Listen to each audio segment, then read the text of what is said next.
Bonjour à tous et merci de nous retrouver aujourd'hui pour ce nouveau webinaire iMind qui porte sur la dyspraxie à l'université. Alors effectivement, aujourd'hui, on ne parle plus vraiment de dyspraxie, mais plutôt de troubles développementaux de la coordination qui touchent donc de nombreuses personnes, y compris parmi la population étudiante. Encore largement sous-diagnostiquée en raison d'un manque de formation chez les professionnels de santé, elle engendre des difficultés souvent invisibles qui peuvent complexifier les parcours académiques et personnels.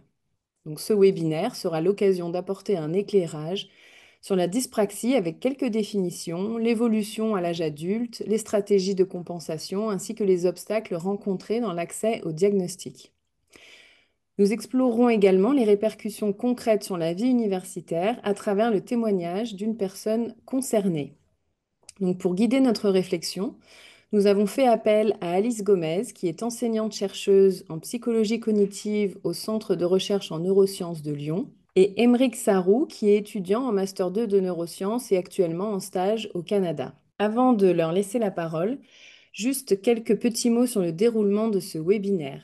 Vous assisterez donc tout d'abord à une discussion d'une trentaine de minutes entre les deux intervenants, puis s'en suivra un temps d'échange. Pendant les présentations, je vous remercierai donc de garder vos micros coupés. Si vous avez des questions pendant les présentations, nous vous demanderons de les écrire soit dans le chat ou de les poser à la fin des présentations, une fois qu'on vous donnera la parole. Pour finir, ce webinaire est enregistré, donc si vous ne souhaitez pas que votre image soit diffusée, nous vous demanderons de bien vouloir couper votre caméra également. Vous pourrez ensuite retrouver l'enregistrement de cette conférence sur notre chaîne YouTube, a priori normalement la semaine prochaine.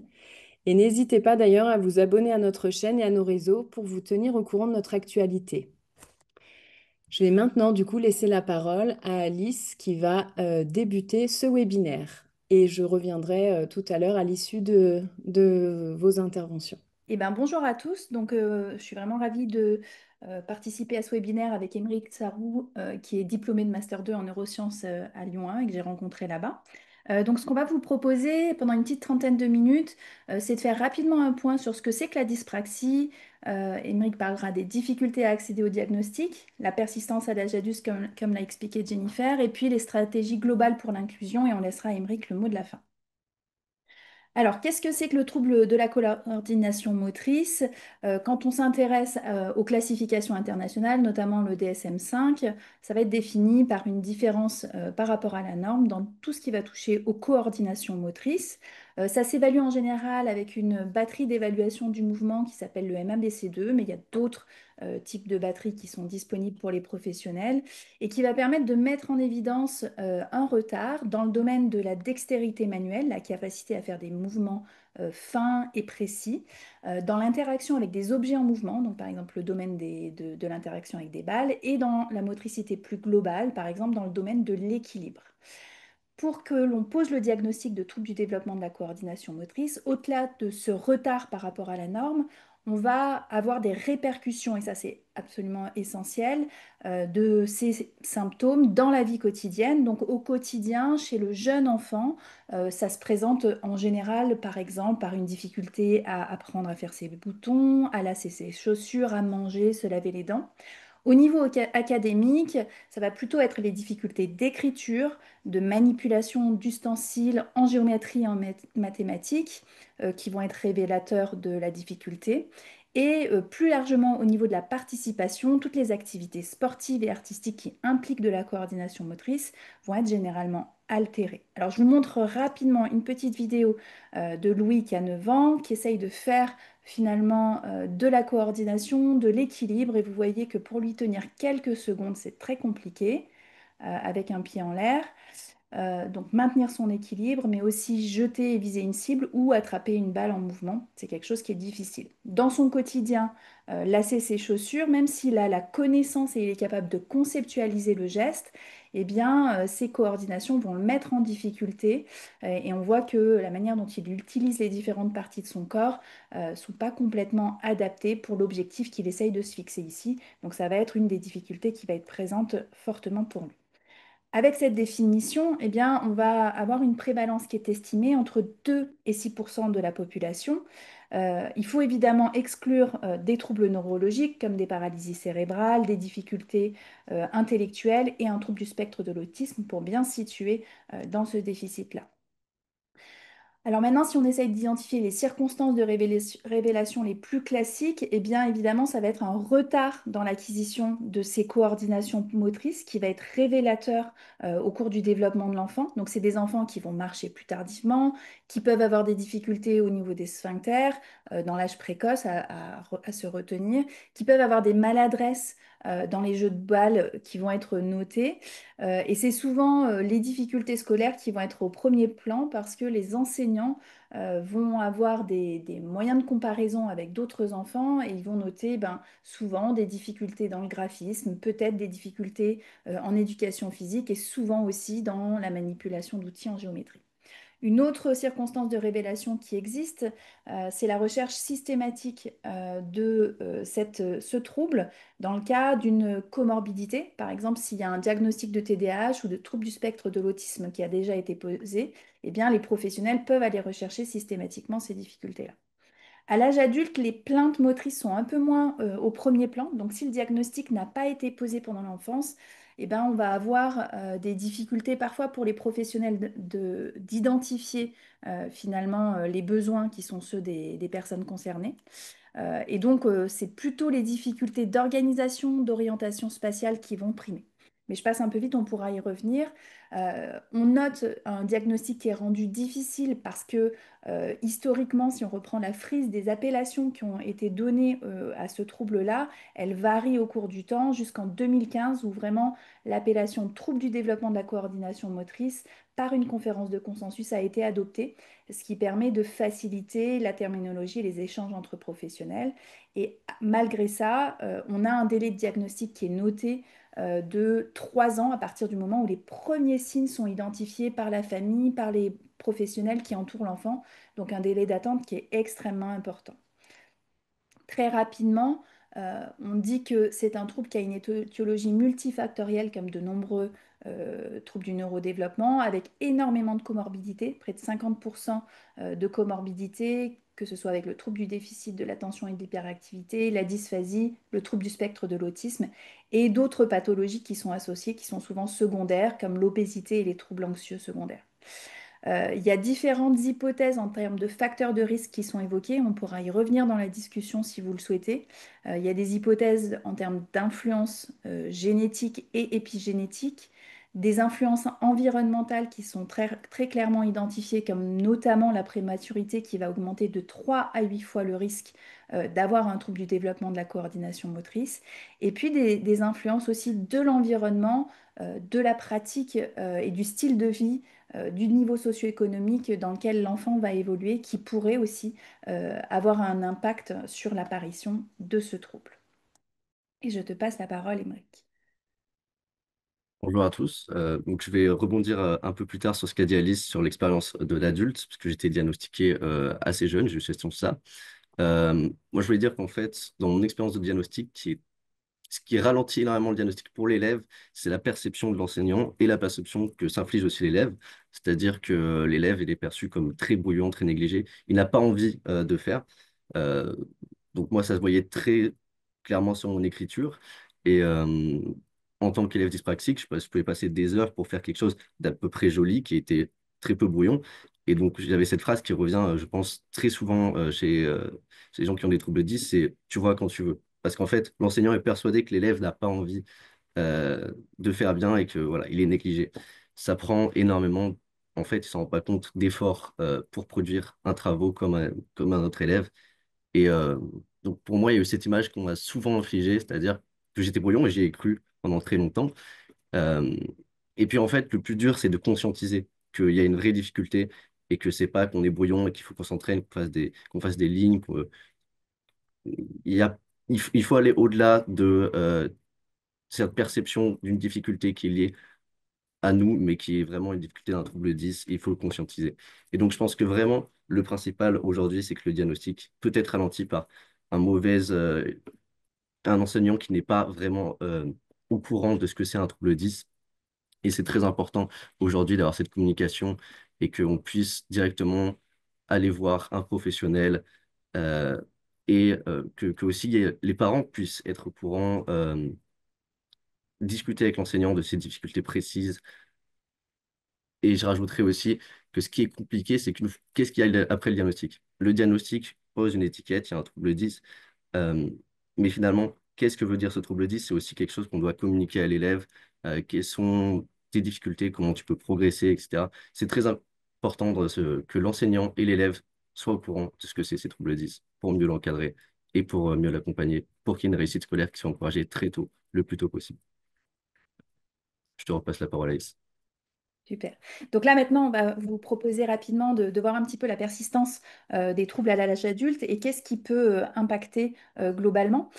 Donc, ce qui est intéressant, c'est que le trouble du développement de la coordination motrice, c'est un trouble du neurodéveloppement. Donc, pendant un certain nombre d'années, eh bien, les professionnels se focalisaient uniquement sur la pose d'un diagnostic pendant la période de l'enfance et toute la période adulte est négligée. On sait maintenant que c'est une condition chronique, c'est-à-dire qui va persister à l'âge adulte chez 30 à 70% des personnes concernées. Et ceci va engendrer un certain nombre de difficultés, mais aussi des stratégies d'autocompensation ou de coping qui sont fréquemment rapportées par les adultes concernés. Ces stratégies, elles sont intéressantes parce qu'elles démontrent finalement les processus cognitifs que les personnes vont être obligées de mettre en œuvre pour s'adapter et compenser vis-à-vis des troubles et difficultés qu'ils rencontrent. Et dans près de 40% des personnes qui parlent de ces stratégies, on a des stratégies positives qui sont par exemple le fait d'avoir une personnalité qui va davantage persévérer malgré l'échec, qui va davantage s'exercer, qui va parfois planifier en avance, se fixer des objectifs, qui va adopter assez rapidement des outils de compensation, des outils notamment numériques pour compenser les difficultés motrices qui sont présentes chez eux. Et puis il y a des stratégies qui visent justement à contourner ce que l'environnement n'adapte pas en modifiant parfois les règles, en demandant de l'aide assez fréquemment à leur entourage.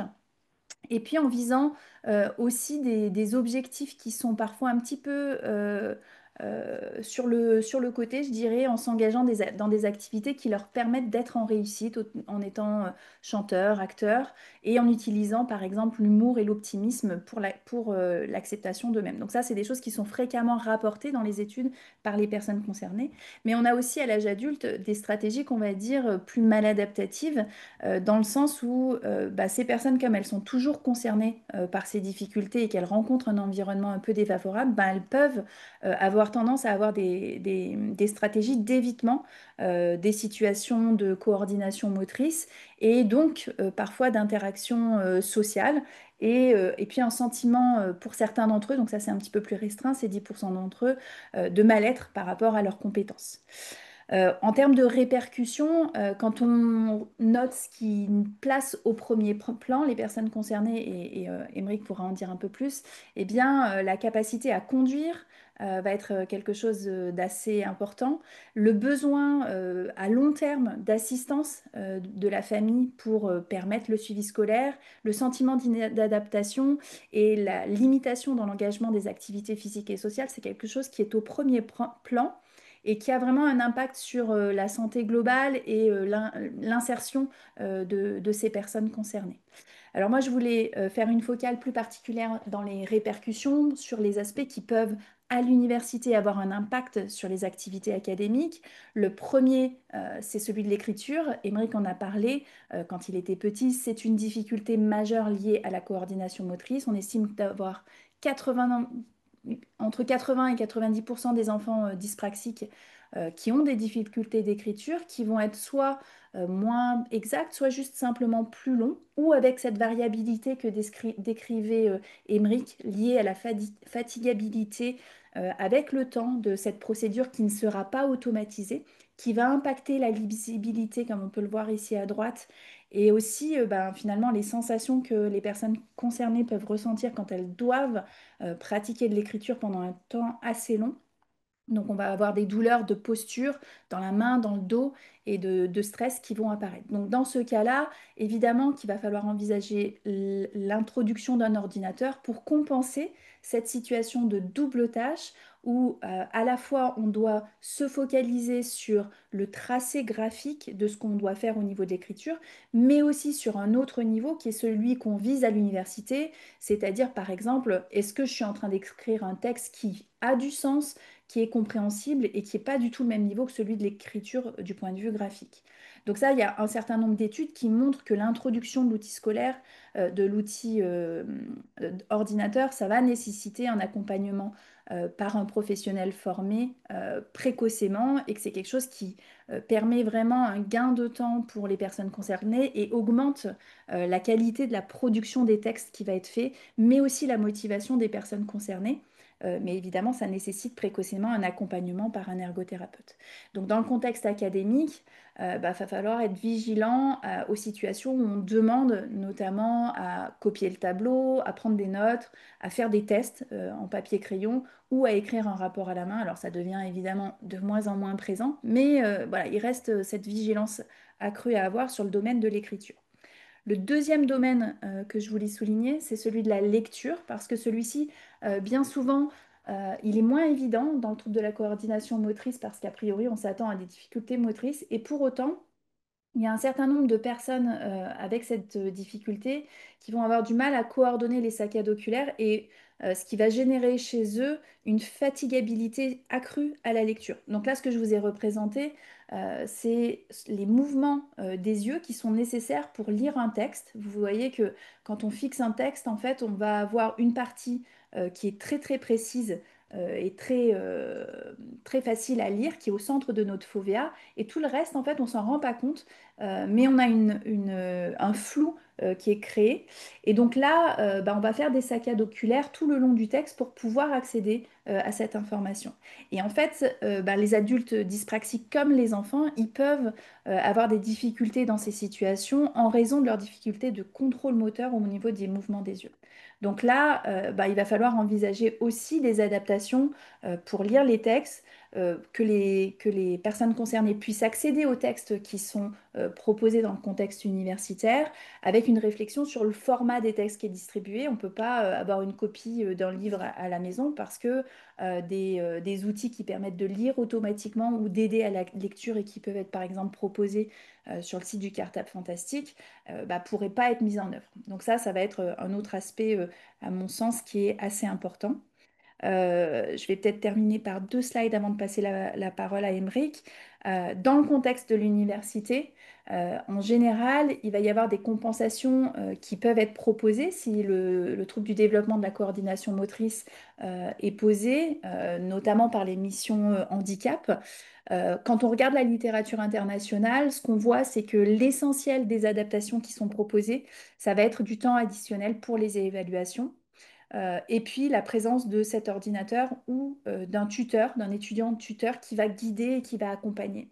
Donc ça va être important peut-être, et on pourra y revenir, de questionner un petit peu la pertinence de ces adaptations, de ces compensations et leur mise en œuvre. On y reviendra, je pense, avec Émeric. Et le dernier point sur lequel je voulais finir, c'était interroger, parce qu'il y a très peu d'études là-dessus dans la littérature encore, bah, finalement les orientations qui sont faites par les enseignants, par les familles, par les personnes concernées eux-mêmes dans le supérieur. Donc, je l'ai pas fortement dit en introduction, mais c'est très important de le rappeler.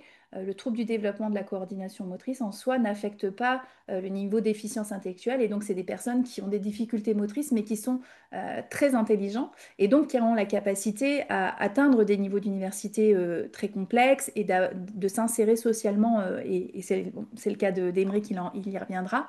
Mais par contre, quand on regarde en fait l'ouverture aux différentes filières, ce qu'on retrouve quand on interroge ces personnes, ben, on voit qu'il reste très très peu d'étudiants qui sont, alors je vais dire qui sont orientés, mais en fait ça on n'a pas cette information de s'ils sont orientés ou si c'est eux qui s'orientent dans les filières de santé, dans les filières de sciences ou dans des filières d'excellence. Donc il y a peut-être ici un enjeu à leur permettre d'accéder à ces filières et à ne pas se limiter. Et je te passe la parole, Émeric. Alors, moi, je voulais d'abord rebondir sur ce qu'avait dit Alice. Donc, je reviendrai sur mes stratégies de compensation à moi, je pense, un peu plus tard. Mais bah, par exemple, ce qui est important de comprendre sur la dyspraxique, c'est que c'est quelque chose qui a un spectre très grand. Par exemple, j'ai jamais eu de difficulté de lecture, ne serait-ce que pour des livres qui sont vraiment pas très agréables à lire, mais c'est pas quelque chose que je ressens vraiment et qu'on me fait ressentir. En revanche, Alice parlait de toutes les mises à l'écart, de toutes les comorbidités qui s'accompagnent avec le trouble.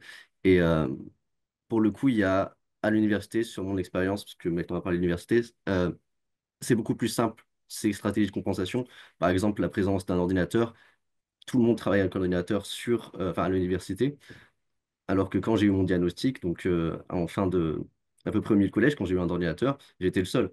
Je, on se sentait un peu mis à l'écart finalement parce que bah, j'étais le seul élève qui avait un ordinateur. Là, à l'université, personne ne pourrait dire, bah, tiens, cet élève-là, il est mis à l'écart, il y a quelque chose de différent. Tout le monde a un ordinateur. Donc, l'université, en ce sens-là, est vraiment plus inclusive sur toutes les stratégies de compensation. Il y a des professionnels à plein temps qui accompagnent et qui accompagnent les élèves qui sont très renseignés sur ce qu'est un trouble 10. J'ai la chance d'être en neurosciences, donc les professeurs en général savent très bien ce que c'est. Donc c'est un environnement qui va masquer la plupart des différences. Donc les stratégies de compensation, finalement, elles sont moins en place dans l'université. En revanche, il y a des mises à l'écart, beaucoup de mises à l'écart quand même qui restent très évitables à l'université.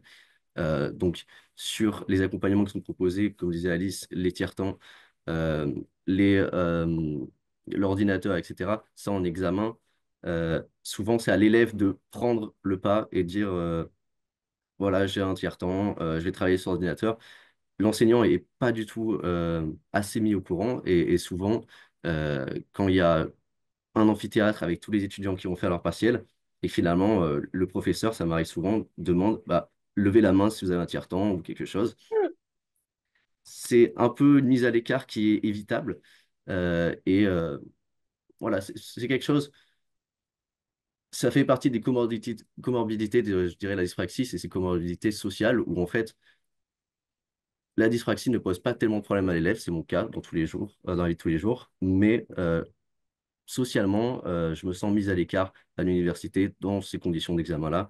Euh, et aussi, il y a un manque de compréhension aussi générale, je pense, des élèves, parce que il y a beaucoup de bruit à la fin des examens, alors que les tiers-temps sont dans la même salle. Donc, il n'y a pas forcément, c'est compliqué quand on est en tiers-temps d'être dans un environnement qui est parfait, mais à l'université, au moins, c'est un environnement qui est beaucoup plus inclusif qu'à l'école. Pour les adultes, c'est beaucoup plus simple.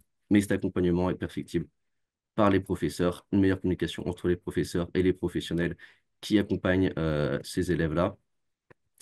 Euh, donc ça, c'est sur le milieu universitaire. Sur l'âge adulte, les comorbidités, je dirais qu'elles sont surtout sociales. Comme disait Alice, il y a des stratégies d'évitement euh, des, des situations problématiques. Euh, Moi, ça peut m'arriver effectivement dans un nouveau groupe social. Je sais qu'en tant que dyspraxique, encore une fois, je suis dans un spectre qui est j'ai pas une dyspraxie très lourde, mais dans un groupe social où va y avoir une activité sportive, si c'est un groupe social inconnu, il est possible que je vais essayer de l'éviter. Ou bon, voilà, je vais essayer de me mettre dans une position qui sera le plus favorable. Ça fait partie des comorbidités. Je dirais que c'est la comorbidité la plus importante. Et ça se renvoie directement à l'université quand j'ai été mis à l'écart et que voilà, on m'a demandé de lever la main en tant qu'élève dyspraxique pour dire, bah tiens, je suis dyspraxique, regardez, dans un élève de 130, dans un amphithéâtre de 130 élèves, ça fait partie de ces comorbidités sociales où on se met à l'écart tout seul finalement. Donc ça, je pense que c'est la plus grande difficulté des adultes dyspraxiques parce qu'évidemment, atteint l'âge adulte, on a tous nos stratégies de compensation, on a progressé sur beaucoup de choses et notre dyspraxie s'invisibilise, pardon. Euh, je pense que je vais repasser la parole à Alice. Ok, super. Donc sur le dernier point, ce qu'on voulait faire, c'était vous orienter un petit peu vers des propositions qui nous semblent pertinentes pour l'inclusion. Comment est-ce qu'on fait finalement pour créer un environnement plus inclusif? Alors, Émeric a commencé déjà à souligner un certain nombre de points, et puis j'ai commencé à le faire aussi avec des outils de compensation.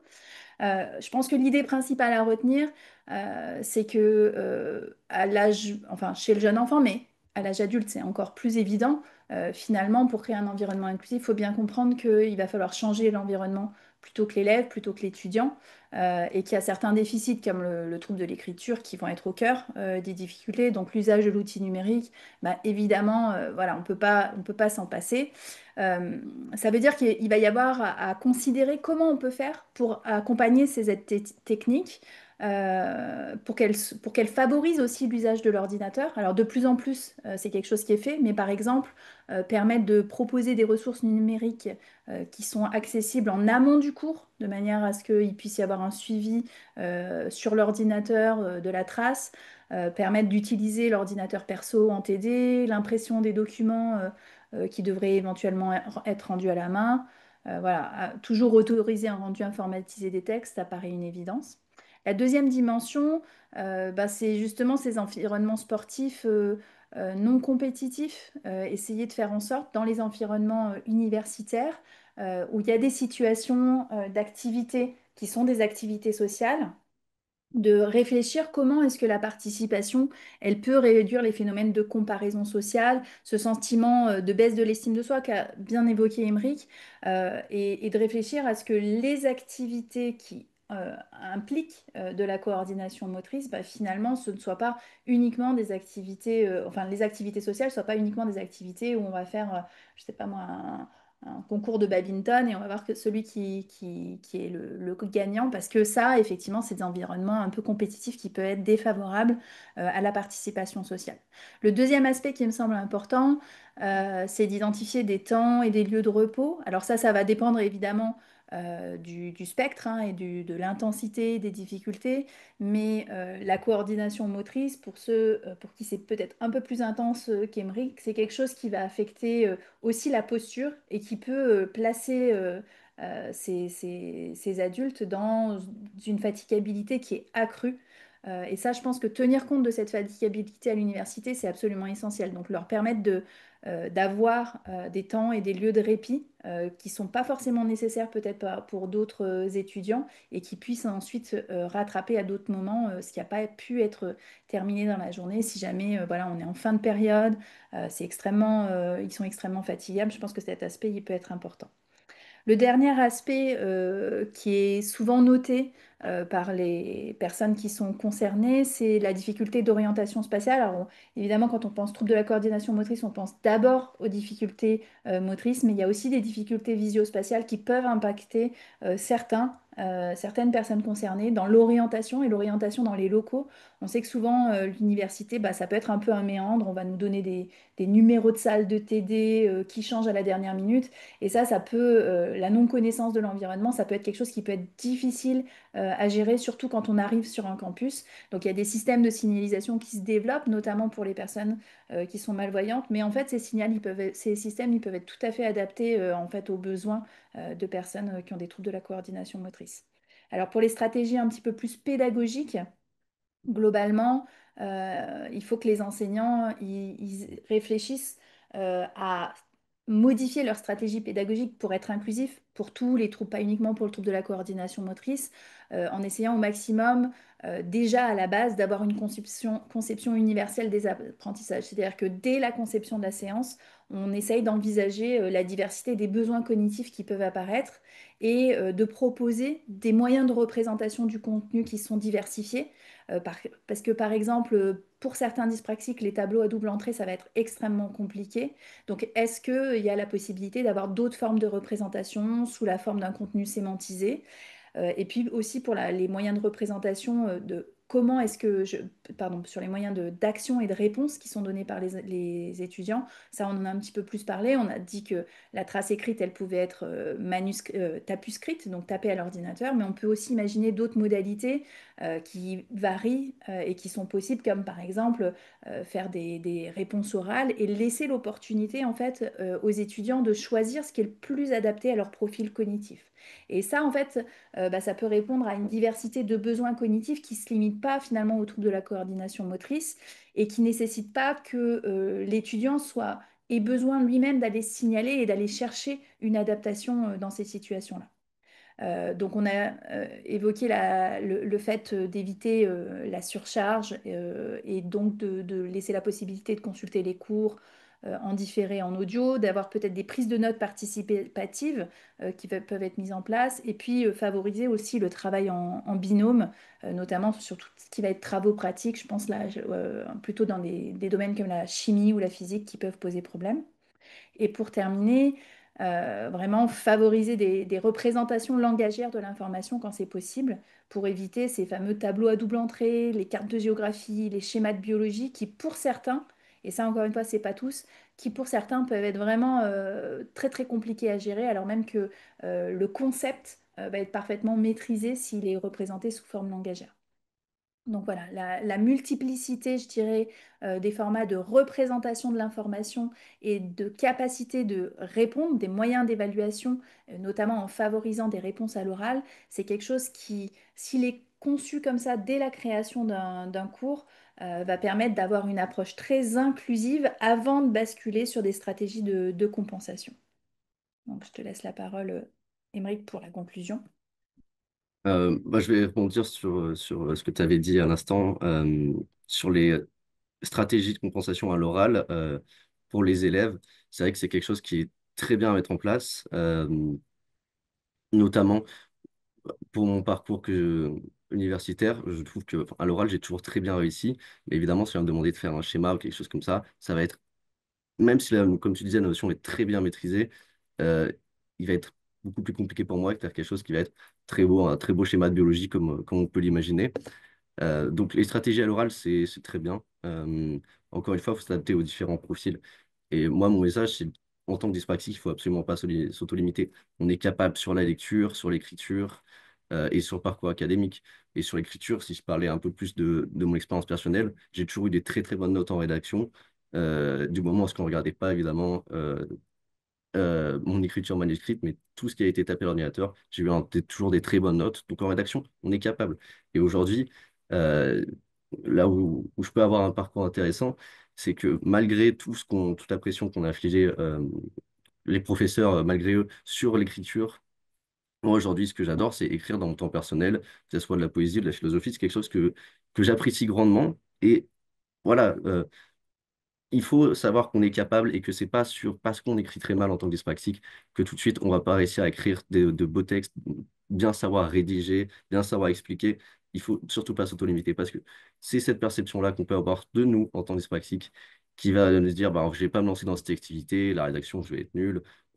Ou bon, pour ceux qui ont des troubles de lecture effectivement liés à la dyspraxie qui peuvent pas vraiment essayer de lire des trucs compliqués, il faut vraiment pas s'auto-limiter. Euh, et sur les stratégies de compensation, aussi, où je comptais y revenir un peu, euh, ça permet en fait de diluer très vite les troubles à l'âge adulte. Ces stratégies de compensation, si elles sont prises très tôt. Moi, par exemple, j'ai fait de la batterie jeune. C'est quelque chose qui a renforcé énormément ma coordination et je pense que ça a participé sur le fait que mon trouble, je le vois pratiquement pas. Je m'en aperçois de temps en temps, mais aujourd'hui, ce qui me pose problème, c'est les comorbidités sociales à l'université, comme je l'expliquais tout à l'heure, et absolument pas mon trouble en soi. Donc voilà, s'il y a des parents d'enfants dyspraxiques, il faut pas hésiter à lui faire des activités motrices, de la musique, ou même des sports. Euh, les sports individuels ou collectifs, on peut essayer. Il faut pas s'autolimiter, il faut essayer. Et la pratique d'activités motrices quotidiennes, telles que la musique, c'est quelque chose qui va vraiment permettre de renforcer grandement l'activité motrice, la coordination, et ça invisibilise vraiment le trouble. Et puis sur le parcours académique, on est vraiment capable, puisque euh, après avoir développé une bonne résilience vis-à-vis de toutes ces comorbidités, on arrive à persévérer dans l'université. C'est important cette résilience que ça nous donne parce que l'université, c'est beaucoup de hauts et de bas et ça aide vraiment. Et d'autant plus qu'à l'université, je trouve que moi, je suis parti avec un avantage, c'est-à-dire que j'ai commencé très tôt avec un ordinateur, ce qui n'est pas le cas des autres élèves qui ont toujours été manuscrits. J'ai pu prendre des notes très vite, très efficacement, parce que j'étais formé par un ergothérapeute. Ce qui fait que finalement, on part avec des avantages. C'est pas parce que sur les activités motrices, on y arrive moins bien que sur les activités purement intellectuelles, on pourrait y arriver aussi moins bien. Et d'ailleurs, je pense que dans mon cas, c'est ce qui m'a permis de me tourner vers la poésie ou la philosophie, c'est parce que mes activités manuelles, c'est pas quelque chose où je peux exceller, même si je peux vraiment arriver à des capacités comme d'autres élèves, je ne peux pas exceller. Donc, je me suis tourné vers des choses euh, qui sont plus immatérielles. Parce que c'est ça la dyspraxie, il n'y a pas de limitation immatérielle. Donc, la lecture, la philosophie, la poésie, n'importe quoi, la science, la réflexion, un dyspraxique, il n'y a aucune difficulté. Et même, on a cet avantage-là. Parce qu'on doit se tourner, on peut se tourner facilement vers ça, très jeune. Et donc, voilà, c'est mon message. Il faut pas s'auto-limiter et faut casser ce truc qu'on a entre la perception qu'on a de nous-mêmes et nos capacités qui peuvent vraiment, qui ont pas de limite comme chacun. Voilà, ça sera là mon message de fin. Parfait, ben, je vous remercie tous les deux pour cet exposé extrêmement clair et intéressant. On a déjà quelques questions dans le chat. La première qui est, existe-t-il des évaluations pour les adultes, donc pour le trouble développemental de la coordination? Alors, c'est une problématique actuelle en France. Il y a la batterie d'évaluation du mouvement qui a été standardisée aux États-Unis. Donc, elle est en cours de standardisation en France, notamment euh, chez les collègues Albaré et collaborateurs qui sont plutôt psychomotriciens pour une population française. Ce qui se fait principalement actuellement quand on est avec des adultes, ça va être d'avoir des questionnaires sur la période. Donc, il y a le DCDQ, questionnaire qui a été adapté par l'équipe de Jover, qui permet d'évaluer la petite enfance et ensuite à l'âge adulte ce qui se passe. Parce qu'il faut qu'il y ait effectivement des troubles qui soient notés dans la symptomatologie, à la fois pendant l'enfance et à l'âge adulte, si jamais ça n'a pas été évalué précocement. Et après, une alternative en termes de tests, ça peut être par exemple de prendre la batterie d'évaluation du mouvement, le MABC2, de prendre les standards des adultes, enfin des jeunes adultes de la tranche 16-18 et de l'appliquer à la personne concernée. Mais là, il peut y avoir des problématiques voilà, de seuil et des questions comme ça, mais ça peut donner quand même une indication si par exemple on a une sévérité très importante au niveau moteur. Je pense que ce qu'il faut retenir, et je crois que le discours d'Emeric, il était assez fort, c'est que ben, les professionnels de santé, souvent, ils ont du mal, quand c'est à l'âge adulte, à percevoir les difficultés motrices, parce qu'elles sont plus... Souvent, c'est pas elles qui sont les signes d'appel d'entrée dans le trouble, parce que finalement, à l'âge adulte, les compensations, elles sont assez faciles, enfin, entre guillemets, des difficultés motrices, et c'est d'autres difficultés d'organisation sociale qui sont rapportés par les adultes. Et donc ça, il faut effectivement qu'il y ait une formation des professionnels de santé pour qu'ils soient capables, quand ils entendent ces plaintes, de s'interroger sur éventuellement est-ce qu'il ne peut pas y avoir des problèmes moteurs sous-jacents à ces plaintes qui, d'apparence, peut-être ne ressemblent pas à un trouble de la coordination motrice. Je ne sais pas si ça Et répond à la question. je vais rebondir rapidement sur ce que tu as dit. C'est vrai que moi, j'ai eu la chance d'être dépisté très tôt, mais j'imagine ceux qui arrivent à l'université et qui sont toujours pas eu, qui sont toujours pas dépistés en tant que dyspraxique, dysgraphique, etc. Euh, c'est vrai qu'il faudrait faciliter l'accès à des professionnels universitaires qui puissent commencer à préparer le diagnostic, etc. Euh, je pense que c'est plutôt pas mal d'encourager l'accompagnement, en tout cas à l'université. L'adulte qui n'est plus à l'université, c'est vrai que c'est beaucoup plus compliqué, mais à l'université, je pense que la proximité qu'on a avec tous les services d'accompagnement, de vie étudiante, etc., qui proposent de la pédagogie là-dessus, je pense que renforcer cette communication, c'est quelque chose qui peut être très intéressant euh, et même essentiel. Mhm. Merci beaucoup. Euh, et alors, toujours un petit peu sur le même sujet, quels sont les professionnels de santé qui peuvent poser le diagnostic de troubles Alors, développementaux de la... globalement, un diagnostic, ça nécessite, pour parler de diagnostic, mis à part, je dirais, dans le cas de la lecture, qui est un peu une spécificité où les orthophonistes peuvent poser un diagnostic, il va falloir effectivement qu'un médecin puisse notamment exclure d'autres explications des troubles moteurs, donc au niveau sensoriel et moteur. Donc, il faudra qu'il y ait un médecin dans le processus de diagnostic à une étape. Donc, les médecins, ça peut être un pédiatre, un neuropédiatre, un neurologue, un médecin généraliste qui serait un petit peu formé ou en tout cas voilà, qui s'interrogerait sur le diagnostic différentiel. Voilà, c'est principalement cela. Après, en réalité, ceux qui vont accompagner et qui vont, les professionnels paramédicaux qui vont donner leur regard sur le trouble qui va être intéressant pour le médecin, ça va être notamment l'ergothérapeute et ou le psychomotricien qui peuvent faire passer les batteries d'évaluation du mouvement. Comme le BHK, le MABC2 et autres batteries. Le neuropsychologue parfois, qui peut effectivement avoir un aspect diagnostic différentiel par rapport au TDAH, par rapport au trouble du spectre de l'autisme, ou psychologue ou neuropsychologue. Voilà, après l'orthophoniste peut rentrer dans la boucle, mais voilà, essentiellement, je dirais psychomotricien et ergothérapeute en paramédical qui vont accompagner l'information pour le médecin. D'accord, merci beaucoup. Alice, tu parlais tout à l'heure de la fatigabilité, pardon, je vais y arriver, à l'université. Et donc, il y a une personne qui se posait la question si elle était correctement prise en compte par les enseignants à votre connaissance. Alors, c'est peut-être une question pour Émeric, hein. Je sais pas, alors, si lui, il la ressent. C'est vrai que moi, je forme les enseignants du primaire et du secondaire qui vont devenir enseignants spécialisés. Euh, c'est très, très hétérogène. C'est difficile de faire une réponse généraliste sur les enseignants, puisque comme dans toutes les professions, bah, il y a des enseignants qui sont extraordinaires et qui vont extrêmement bien accompagner les enfants, qui vont être très attentifs aux périodes de fatigabilité pour leur proposer des pauses et ensuite reprendre l'activité. Et puis il y a des gens qui ne comprennent pas, qui déjà ne connaissent pas le trouble, qui ne comprennent pas et qui, comme l'a bien rapporté tout à l'heure Émeric, vont avoir des difficultés à comprendre en fait que c'est pas un manque de volonté et de motivation. Mais c'est bien normal que dans le trouble, il y ait des variabilités de performance et que, effectivement, s'il déploie toute son énergie, il va réussir à faire quelque chose qui est relativement joli au niveau de l'écriture, mais est-ce que c'est vraiment ça qu'on vise? Puisque, comme il le disait, à l'âge adulte derrière, on n'en a plus besoin. Donc voilà, je dirais qu'il y a de tout. À l'université, c'est très récent finalement que, on soit formé sur ces questions de pédagogie inclusive. Donc ça commence à émerger et il commence à y avoir des lieux de répit dans la plupart des universités qui ne sont pas forcément spécifiques pour ces étudiants-là. Mais j'ai pas de données pour répondre plus que ça et je pense que l'expérience d'Emery, du coup, elle est peut-être pertinente de ce point de vue-là. Je lui passe la parole.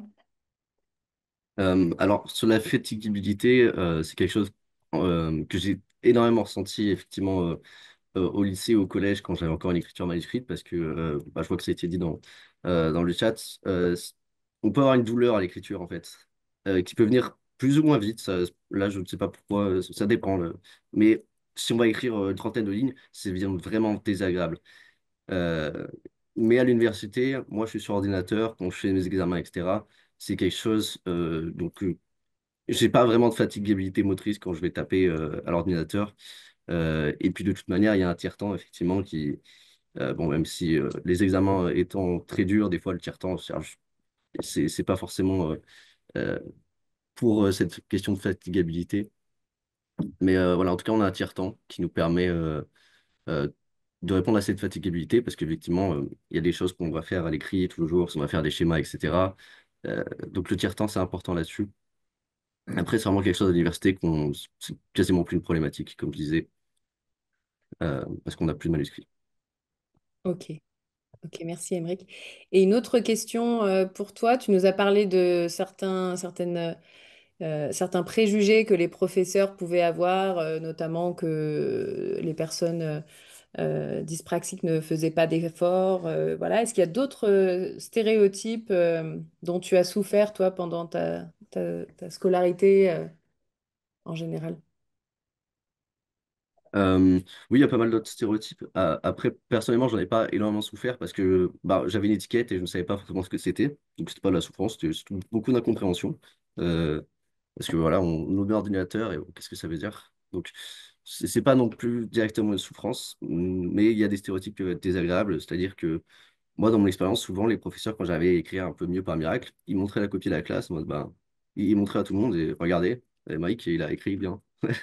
Et il y a des trucs, forcément, c'est pas forcément agréable, mais bon, on arrive à s'auto-identifier à cette image et se dire, ok, oui, effectivement, j'ai bien réussi, merci de me mettre en avant, alors qu'en fait, C'était vraiment une souffrance parce que la fatigue manuscrite, etc.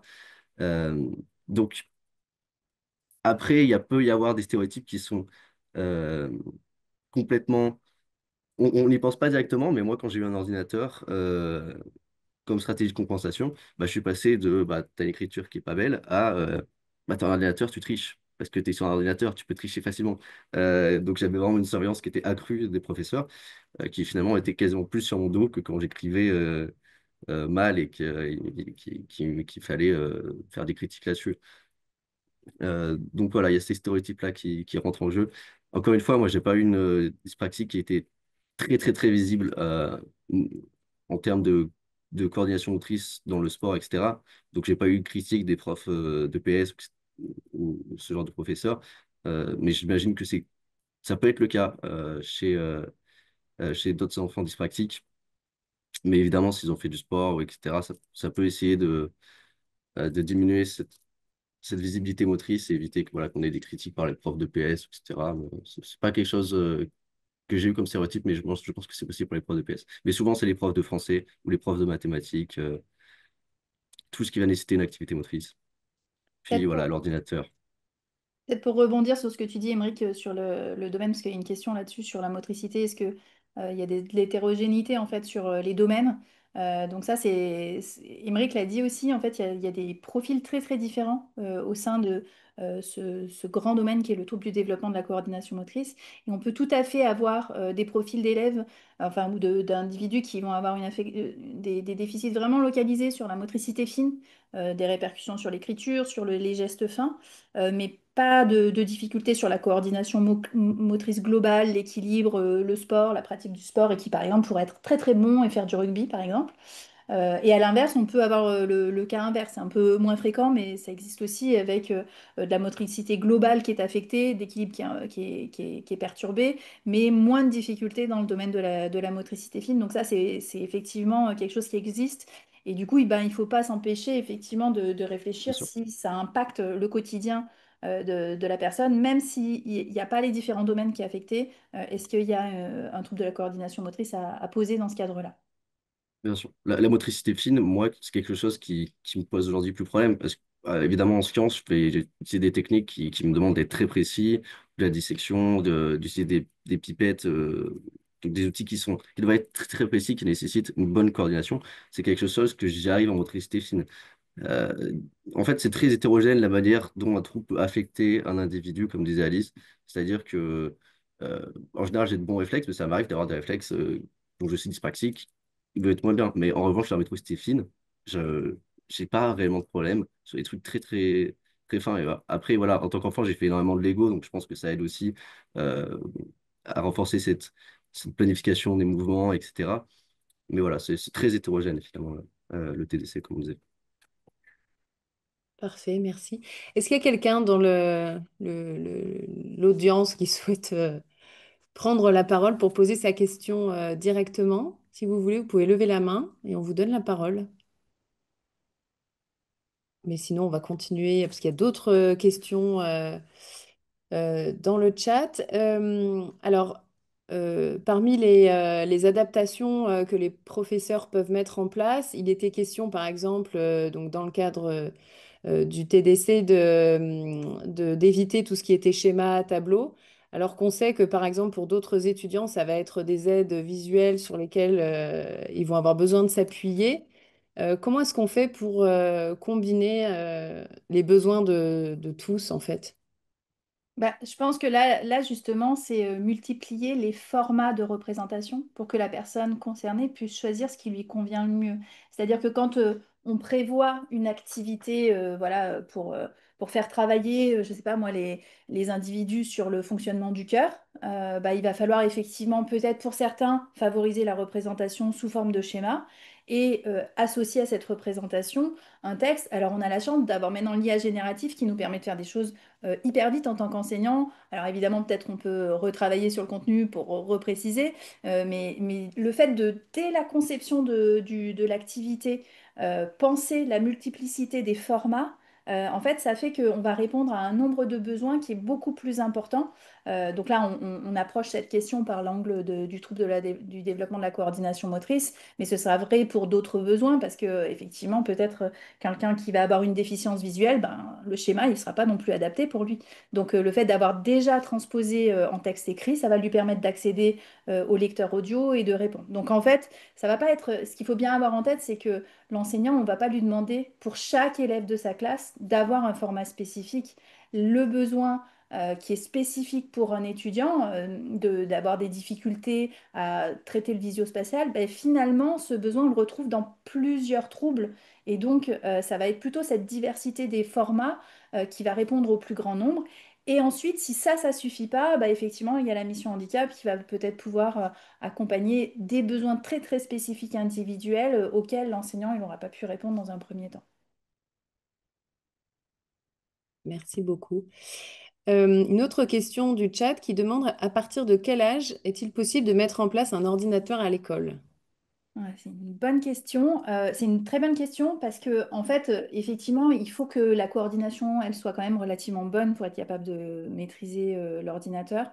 Donc, c'est vrai que c'est en général entre 7 et 9 ans le plus précocement. 7 ans, il y a des études qui montrent que c'est un petit peu trop difficile pour l'enfant de l'introduire. Alors, moi, je suis pas ergothérapeute, mais c'est vraiment l'ergothérapeute lui-même qui va pouvoir évaluer la capacité de l'enfant à adopter l'ordinateur. Mais en réalité, bien souvent, c'est pas la capacité motrice de l'enfant qui est le premier frein à l'introduction de l'ordinateur, c'est les démarches MDPH, la reconnaissance et le diagnostic, parce qu'on l'a dit tout à l'heure, entre 7 ans, on repère que j'ai des difficultés motrices. Plus, je vous ai dit en général 3 ans pour avoir un diagnostic, ça fait j'ai déjà 10 ans quand j'ai mon diagnostic. Et ensuite, il faut faire la reconnaissance MDPH pour pouvoir avoir l'ordinateur qui est pris en charge et les séances d'ergothérapie. Donc en général, c'est pas les capacités motrices de l'enfant qui l'empêche d'accéder à l'ordinateur parce que effectivement 7 ans c'est un petit peu limite. Donc je dirais que dès que possible, si jamais on est au-delà de 8-9 ans quoi. Mais c'est l'ergothérapeute vraiment qui va pouvoir le dire au niveau du besoin individuel de l'enfant. Parfait, merci. Et il y avait encore une question sur les différences entre dysgraphie et dysorthographie. Donc la dysgraphie, ça va être la difficulté à former les lettres. Donc le geste moteur qui permet bah, de tracer le A. Donc la lettre va être en plus de morceaux, il va y avoir des difficultés d'appui, de gestion du tonus musculaire pour faire ça, et donc ça va créer les difficultés, les douleurs dont parlait tout à l'heure Émeric parce que le graphisme en soi est difficile.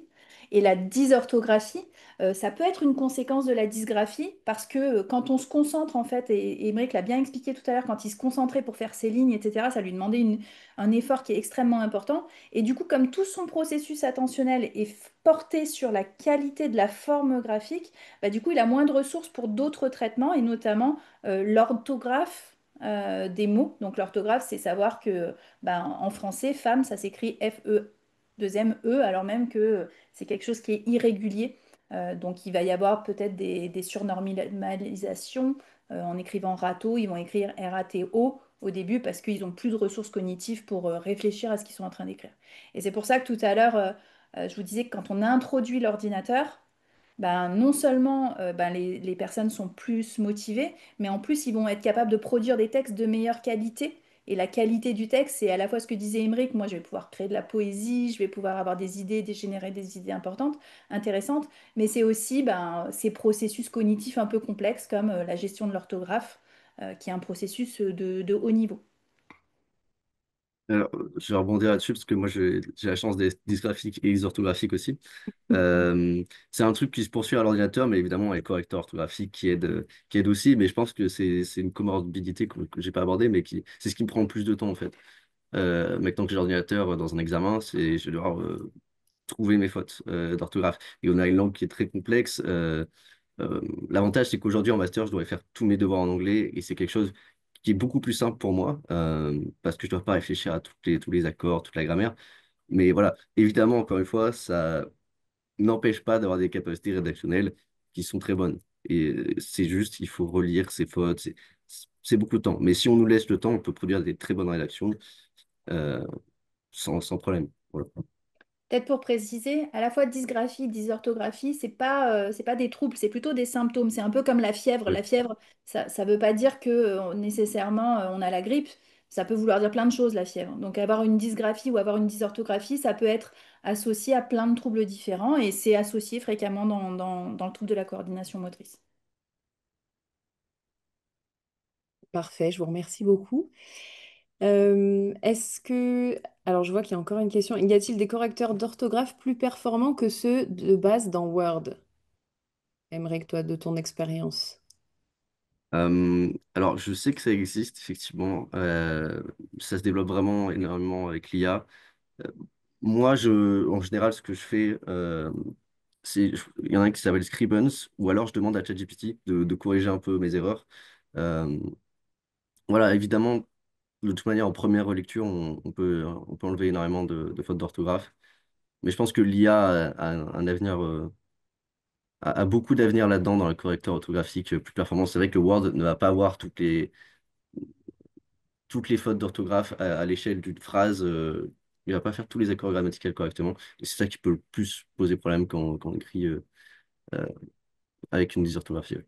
Alors, je pense qu'il y a des logiciels payants, je ne sais pas si je peux les citer, qui existent et qui peuvent être intégrés et qui fonctionnent bien. Et moi, je pense, c'est pas ma spécialité, hein, ça c'est encore une fois, c'est l'ergothérapeute qui connaît très très bien tous ces logiciels et qui pourra les introduire avec l'élève ou l'enfant. Mais par exemple, Antidote, ça va être quelque chose qui va permettre de corriger l'orthographe et qu'il faut apprendre à l'enfant à utiliser. La différence par rapport à ChatGPT, qui est une bonne stratégie, bah, c'est que c'est directement intégré dans les outils. Alors que ChatGPT, bah, ça va nécessiter, bon, là, Emeric, il est à l'université, donc c'est pas un souci, il peut faire l'aller-retour pour lui. Cette gestion des différents espaces, c'est pas trop compliqué, il arrive à le gérer, mais quand ils sont petits, bah, il faut que ce soit tout intégré. Parce que juste gérer, d'aller sur un logiciel, de changer, de revenir, bah, en soi, ça peut être très compliqué. Quand on est en CM1, CM2, on ne sait pas forcément faire ça. Donc il faut que, avec l'ergothérapeute, il y a une adaptation de l'environnement qui soit faite pour que ben, son ordinateur il sache gérer les logiciels dont il va avoir besoin et que ce soit le plus facile, plus fortement intégré. Je vous recommande, et je l'ai mis dans le diaporama, je ne sais pas si on pourra le mettre à disposition, je vous recommande pour les outils qui peuvent être mis à disposition de consulter le site du Cartable Fantastique. Dont la présidente est Caroline Huron, qui recense en fait les outils qui sont bien adaptés pour l'enfant au cours de sa scolarité et qui sont recommandés après avoir été testés auprès des enfants, des jeunes enfants et des moins jeunes avec une équipe aussi d'enseignants qui connaît bien ce qui se passe réellement dans les classes, parce que ça c'est important, et qu'est-ce qui est faisable dans les classes. Je D'accord, voulais merci. juste dire qu'à l'université, les fautes d'orthographe, c'est quelque chose auquel les profs ne portent plus vraiment attention. Donc, en tout cas, dans le domaine universitaire, c'est pas si grave. Faut pas en tant qu'élève dyspraxique, moi, je sais que je vais faire des fautes d'orthographe quand j'ai tapé en français, euh, mais je vais pas sortir triste de mon partiel à cause de ça, parce que je sais que les professeurs, ils sont assez informés là-dessus, que bah, effectivement, il y en a qui sont dysorthographiques, donc ils vont pas, il n'y a pas de points maintenant à l'université sur les fautes d'orthographe, ce qui n'est pas le cas en dictée. Moi, je faisais des moins 40 en dictée à l'époque, et ça fait partie des mises à l'écart, effectivement, que j'ai pas parlé. C'est que, voilà, en dictée, non seulement j'ai l'écriture manuscrite qui diminuait ma note, et je faisais des scores négatifs, ce qui est une aberration, parce qu'on mettait des scores négatifs. Je pense que c'est plus le cas aujourd'hui, mais effectivement, là, ça fait partie des choses qui mettent un peu l'élève à l'écart, les fautes d'orthographe, mais plus à l'université. Alors, pardon, il y a une toute dernière question qui cherchait à faire le lien entre TDC et orientation dans l'espace. Madame Fay, si vous voulez prendre la parole en direct pour poser votre question, vous serez la dernière si vous voulez, mais sinon, voilà, quel est le lien entre dyspraxie et orientation dans l'espace? Alors, il y a très peu d'études sur ça. Moi, je vous ai pointé justement l'utilisation d'outils numériques parce que bah, moi, mes premiers travaux de recherche, ils portaient sur la navigation spatiale. Donc, du coup, assez tôt, quand j'ai commencé à travailler sur la dyspraxie, que je me suis dit, mais pour certains d'entre eux, ça me paraîtrait pas étonnant qu'il y ait des difficultés. Effectivement, il y a des récentes études qui pointent qu'ils sont effectivement très impactés pour se situer dans des nouveaux environnements, notamment. Donc quand ils ont bien bien appris l'environnement, par exemple chez eux, il n'y a absolument aucune difficulté pour s'orienter chez ces individus qui sont affectés. Mais par contre, dans un nouvel environnement, l'utilisation des cartes, là je vois la dame, elle parlait de Google Maps, bah, en fait, globalement, la droite, la gauche, c'est compliqué, la lecture du plan est compliquée, donc l'ensemble de ces informations va être difficile à gérer. Et puis, ben, se repérer, savoir où on est, savoir si quand je suis sortie du bureau, j'ai tourné vers la droite ou j'ai tourné vers la gauche, tout ça, c'est très compliqué pour eux. Donc là, c'est le constat de la difficulté. Maintenant, est-ce qu'on a vraiment des outils actuellement qui existent pour accompagner au mieux? Je pense il y a plutôt des stratégies au cas par cas qui peuvent être mises en place pour les personnes concernées. Je ne sais pas si la personne concernée veut prendre la parole pour préciser son besoin, mais... Je pense rebondir là-dessus. Moi, j'ai pas eu de difficulté de repérage dans l'espace, mais c'est vrai que j'imagine qu'il y a pas mal de stratégies qui me viennent à l'esprit qui peuvent aider. Notamment, enfin, dans mon école, on a fait beaucoup de courses d'orientation et aujourd'hui, enfin, les enfants jouent énormément aux jeux vidéo qui nécessitent de se déplacer dans un espace qui peut être évolutif, etc. C'est quelque chose, je pense, qui peut vraiment aider. Je pense, encore une fois, moi, j'ai pas eu de difficulté, donc ça montre encore une fois qu'il y a un spectre de la dyspraxie. J'ai pas eu de difficulté du tout à m'orienter, mais voilà, ça existe. En fait, Parfait. je voulais savoir parce que j'ai du mal avec Google Maps. C'est dû à la dyspraxie ou pas? Je pense que si vous avez un diagnostic de trouble du développement de la coordination motrice, effectivement, le fait de lire le plan Google Maps, c'est ça qui vous pose problème.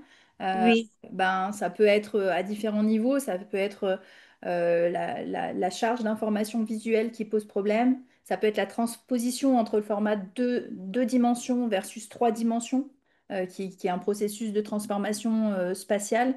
Et bah, ces éléments-là, dans la recherche, effectivement, on commence à pointer que c'est des choses qui sont fréquemment associées dans le trouble de la coordination motrice, oui. d'accord. Merci. Voilà. Parfait. Ben, écoutez, je pense qu'on va s'arrêter là. Je remercie encore nos deux intervenants, Alice et Emeric, pour leur exposé et leurs réponses aux questions qui étaient vraiment très intéressantes. Et puis je remercie aussi à tous les participants de ce jour. Et je vous donne rendez-vous le 6 juin prochain pour notre webinaire sur le TDAH au féminin.